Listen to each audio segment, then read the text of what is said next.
ba TikTok bavudde mu mbeera ne batabukira ba TikTokers abanene okuli Jose Chakala, CB teekako ne mwana muwala Patricia ne Shakira engawe bakola buskit oba comedy ne babuteeka ku mitimbagano. Bano era nga babagamba nti abantu bano tebayagaliza bannayuganda bannaabwe be balaba nti abalina ebitone abaagala okuvaayo, era ng'abantu babalumiriza nti bangi nnyo babatuukiridde nga babasaba babayimuse abantu baneeno ne babeegobako, era bano babagambye mmwe ebyo bye muyina iffe tubibawa ffe tubatuusizaawo.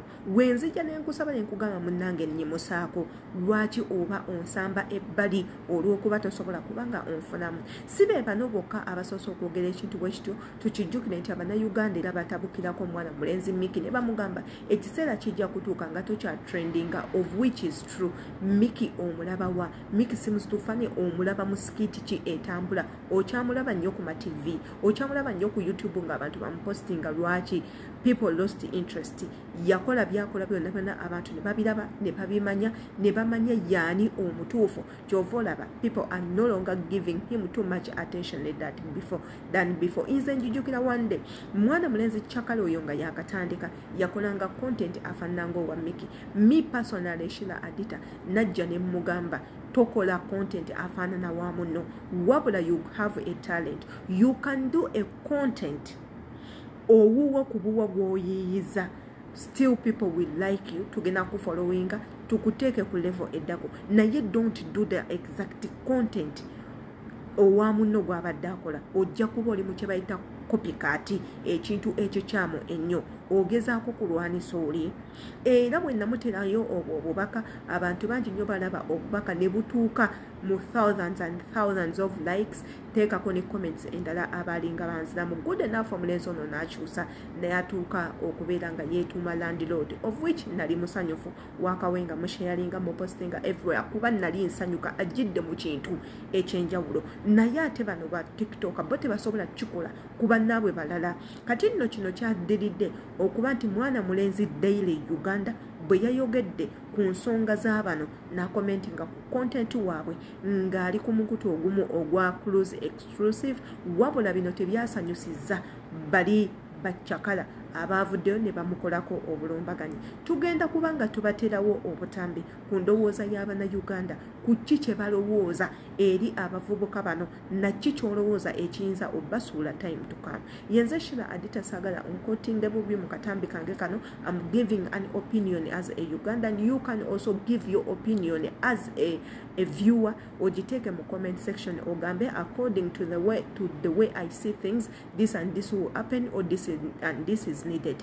Waneno wembasabira okufollowinga ku Instagram page yange eri mwena abagala okunkubira nkoza Sheila Adita page, ku TikTok, ku Facebook, yonna ne wano nkoza Sheila Adita page. Follow me everywhere. Katugendeko mu katambi nga bannayuganda batabuse ate era tukomewo. Muletedde abaana ogenda mu makomera lwa stupid questions zammwe. Muletedde abaana bakozesa ensobi lwa busiru bwammwe. Ekintu kye mwakoze Daily Uganda, kye mwakola ne Asia, kye mwakola ne Sefco, kye mwakola ne Chumi. Molumala okufuna sente ne mukuza page zammwe ne mukuza YouTube channel zammwe nga musirika. Nete mumanyi lutalo lwe mbamulese wakati w'abaana abo. Tomanya ngo Daily Uganda asobolokera ku macha n'ayamba Chakala. Tomanya nga Chakala asobolokera ku macha n'ayamba Daily Uganda. Kati atogenze wa Daily Uganda omugambye ebigambo mbu Miki simanya yakoze ati. Ate Chakala omunyo gumuluma. Ate Chakala teyalidde mmere. Ate Chakala ayagambye oyina akasolo katono. Ate simanya Daily Uganda Chakala yagambye toyina mmotoka. Mbwafuna milioni musanvu. Biki by'omubuuza tosobola bibuuza nnyoko.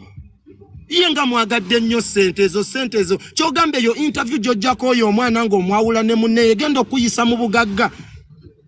Ba YouTuber mwatutama. Ba YouTuber, that's his work, naye by not professional. Mwe ba YouTuber ne mwa TV simanya NTV NBS mwatutama. Mututamye bantu mmwe muwala n'abaana omwana wano wajja akasente ate omubuuza ebintu eby'ekisiru. Ba YouTubers mwatutama mbwa mwenze nabakunamira dda. Mugenda mujje kwa ebyo ebibuzo byammwe mubijje kwabo bakakono. Mwatutama. Alani Kuluzi waba toyina bibuzo byosobola buuza baana. Waba toli professional nga gwe wasoma busomi n'ekyo ekitu ekyo n'okera ku macha n'ogulawo ki YouTube channel kyo okukoka suka amaziga content ng'ogenda obuuza abaana eby'ekisiru. Ddamu amagezi. mwe mutuleseemu enkayana.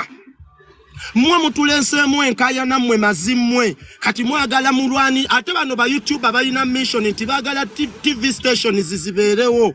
Era buli wa TV ayita mu ba YouTuber. Ti YouTuber wanajja nakola interview ku Rama namugamba ebyekisiru nakolawo olutalo nagenda eri nakola olutalo mbo baba bayiseewo ba YouTuber kati ba TikToker. Gundi game eri je muli YouTuber wava nakugamba njagala kubuuza bibuuzo mugamba abeko wakoma si buli kimuntu amalaga kikubuuza.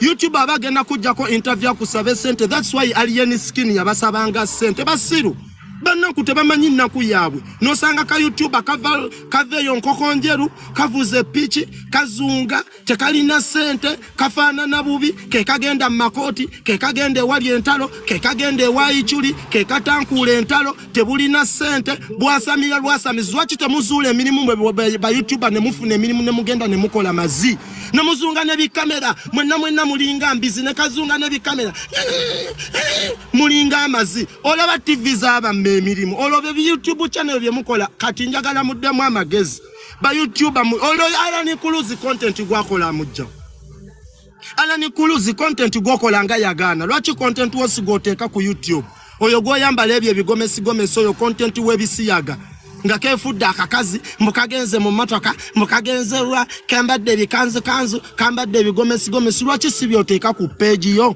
ne bikuza bino nno we byatuuse ku mwana mulenzi Daily Uganda yavuddeyo n'abanga ayanukula Jose Chakala wabula nga tete yakomyoko yasimbudde n'essaala ennene nnyo ng'agisindikira Mukama Katonda being ti omuvubuka ono musiraamu yayogedde ebigambo ebiri mu lulimi oluwalabo bino nno ne bikwatako ne ku Bawarabu ne bajja ku live ne bamusaba abeerenga abasomeramu ekitabo ekitukuvu ekya Quran. Mwana mulenzi kyataakoze bubi yasomye Quran n'asoma essuula zonna Abawarabu ze bategeera obulungi baavuddewo nga bakwata ku mutwe tekako n'okwongera okumusiima. Kati nno omuvubuka ono nze mu kintu kyakola endabira ddala nga time to come in the next 5 years agenda kuba nga ono Kabi omuvubuka omu Portugal oba mu Senegal ali mawanga ago ag'abazungu yatandika okukola content nga tayogera wabula n'afuuka ekyamaanyi. Bwe ndaba this boy 5 years to come ajja kuba afuuse ekintu ekyenjawulo. First akola content ow'omuntu wa wansi alaga condition embeera z'abantu ze bayitamu mu bulamu obwa bulijjo naddala mu ggwanga ng'eryaffe erya Uganda era nga content we alabibwa millions and millions of people. Era wano nze nsuubira mu bantu abo abalaba content woyo mulenzi bwe mujjova omuntu agambe kankujje Uganda enkutwale. Omulenzi ono yatushokinze bwe yayogedde omulimu gwe omutuufu ng'ogyeko TikTok. Ffe bulijjo tubadde tumanyi nti TikTok tesasula sente munnanga abantu TikTok bagifunamu sente. Me personally adita mbadde sikimanyi nti TikTok can really pay. I have a Chinese friend yangamba kolomona ngamba you can earn money on TikTok and I was like no, since I started TikTok I've never been paid. Maybe nze ng'omuntu siteekamu too much attention kubanga nze sikola lives naye nakiwulidde era nekitegeera nti w'okola live people turn to gift you. Those gifts actually is money bw'oba omanyi obikola obulungi. Naye nze me personally jjukira ndi ku mulimu upside down, up and down, sibeera na budde butuulaawo mu kifo kimu. Wabula omuvubuka ono yatugambye nti ng'oggyeko TikTok munnange omuvubuka ono atunda amataka agula amataka ate era n'agatunda ekyaleetedde abantu okukwata ku mutwe ne bagamba bulijjo ono omuvubuka is a millionaire ayina ssente kubanga trust me buying ettaka ate era n'olitunda that's a very good deal. Era abantu bangi nnyo babikola wabula katubatwaleko mu ngeri gye yazzeemu Jose Chakala nga yeeyambisa essaala n'abasomera essaala egenda okukuleka nga nawe otudde okutte ku mutwe. Katugendeko mu butambi obwo ate era tukomewo tubeere nga tufundikira vidiyo eno. فكذب وعصى ثم أدبر يسعى فحشر فنادى وقال أنا ربكم الأعلى فأخذه الله نكال الآخرة والأولى إن في ذلك لعبرة لمن يخشى أنتم أشد خلقا أم السماء بناها رفع سمكها فسواها وغطش ليلها وأخرج ضحاها والأرض بعد ذلك دهاها أخرج منها ماءها ومرعاها والجبال أرساها متاعا لكم ولأنعامكم فإذا جاءت الطامة الكبرى يوم يتذكر الإنسان ما سعى وبرزت الجحيم لمن يرى فأما من طغى وآثر الحياة الدنيا فإن الجحيم هي المأوى وأما من خاف مقام ربه ونهى النفس عن الهوى فإن الجنة هي المأوى يسألونك عن الساعة أيان مرساها فيما أنت من ذكراها إلى ربك منتهاها إنما أنت منذر من يخشاها كأنهم يوم يرونها لم يلبثوا إلا عشية أو ضحاها بسم الله الرحمن الرحيم والنازعات غرقا والناشطات نشطا والسابحات سبحا فالسابقات سبقا فالمدبرات أمرا يوم ترجف الرادفة تتبعها الرادفة قلوب يومئذ واجفة أبصارها خاشعة يقولون إنا لمردودون في الخافرة أئذا كنا عظاما نخرة قالوا تلك إذا كرة خاسرة فإنما هي ضجرة واحدة فإذا هم بالساخرة هل أتاك حديث موسى بسم الله الرحمن الرحيم عبس وتولى أن جاءه الأعمى وما يدريك لعله يزكى أو يذكر فتنفعه الذكرى أما من استغنى فأنت له تصدى وما عليك ألا يزكى وأما من جاءك يسعى وهو يخشى فأنت عنه تلهى كلا إنها تذكر فمن شاء ذكر في صحف مكرمة مرفوعة مطهرة بأيدي سفرة كرام بررة قتل الإنسان ما أكفر من أي شيء خلق من نطفة خلقه فقدر ثم السبيل يسر ثم أماته فأكبر ثم إذا شاء أنشر كلا لما يقض ما أمر فلينظر الإنسان إلى طعامه أنا صببنا الماء صبا ثم شققنا الأرض شكا فأنبتنا فيها حبا وعنبا وقضبا وزيتونا ونخلا وحدائق غلبا وفاكهة وأبا متاعا لكم ولأنعامكم فإذا جاءت الصاخة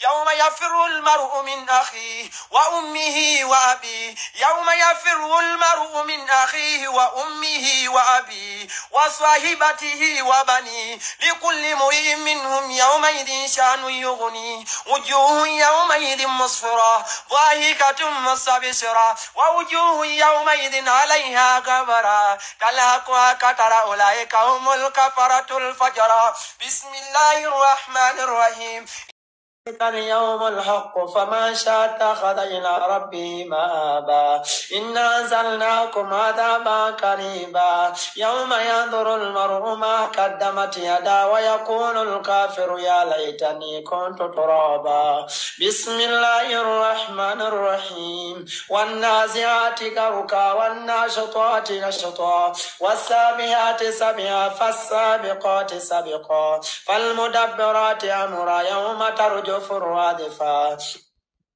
تتبعها الرادفة قلوب يومئذ واجفة أبصارها خاشعة يقولون إنا لمردودون في الحافرة أئذا كنا عظاما نخرة قالوا تلك إذا كرة خاسرة فإنما هي ضجرة واحدة فإذا هم بالساخرة هل أتاك حديث موسى إذ ناداه ربه بالواد المقدس طوى اذهب إلى فرعون بسم الله الرحمن الرحيم عبس وتولى أن جاءه الأعمى وما يدريك لعله يزكى أو يذكر فتنفعه الذكر أما من استغنى فأنت له تصدى وما عليك ألا يزكى وأما من جاءك يسعى وهو يخشى فأنت عنه تلهى كلا إنها تذكر فمن شاء ذكر في صوف مكرمة مرفوعة مطهرة بعيد سفر كرام بررة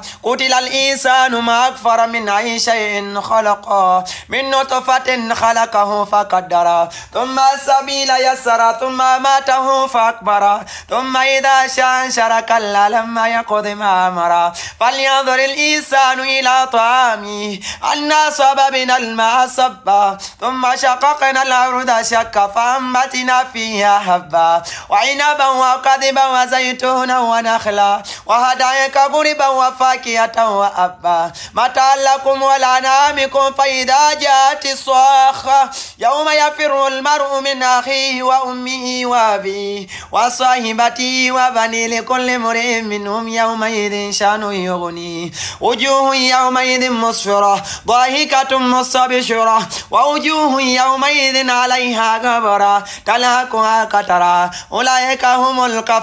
byonna byenjogerako nkimanyi wabirabye eddanga ng'omuntu ali ku social media nange nabirabye nsazeewo mbiteekewo tufunemu ekyokuyiga muli nti bannange bw'obangako wootuuse teweeragiranga ku bantu ate this is the problem with Ugandans or Africans at large. Omuntu gwofunako wootuuse gwolaba nti oli wakabi osobola n'okugamba omuntu osobola okukuba oluyina enkusasula olw'okuba okimanyi nti ofuuse wakabi naye there are people abaakabi ennyo okusinga and they are humble. Kyetubasaba bw'obanga otuuse ku ekyo ky'oyagala oba otuuse ku destination yo nga gwe omuntu destiny yo gikutte otuuse w'obadde oyagala okugenda wekakanye wansi tusigale nga tugamba bannange omuntu oyo munene naye mukakkamu omuntu oyo ayina ssente naye bambi wagonjebwa wakitiibwa nga bw'olaba Bobi Wine has everything. Bobi Wine has fame.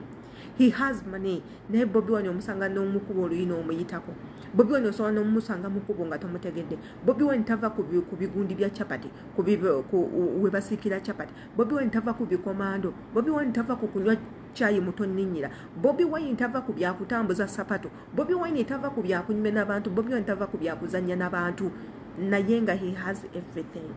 Ye yandibadde omu ku bantu botasobola kutuukako ng'omunoonya nga tasobola kumulaba naye he's everywhere waba tali wuwe omusanga mu makubo ng'ataayaaya buli omu amubongako. Kati how about you Jose Chakala and CB olw'okuba you have 1 million followers ne weerabira nti nno out of 1 million followers all Ugandans can decide to take their followers. Since you don't follow them back, you only follow 5 people to 1 people. We can decide to take our follow away. Ogenda kusigaza achi. Without those followers, you will not be Jose Chakala, you will not be CB, you will not be Patricia, you will not be Shakira. So one to wasaba. Bambi mubere humble. Obo just will follow. Kale katugambe. Apart from 1 million followers, how much money do you have on your account? Apart from 1 million followers, do you have any investments? Home, boba toina, ochali munafu, toina weyade. Yenze Sheila Adita Katumanye chicholowooza ku butambi nga buno imbagala nnyo nkubirako anetanze ku Instagram page yange. See you tomorrow.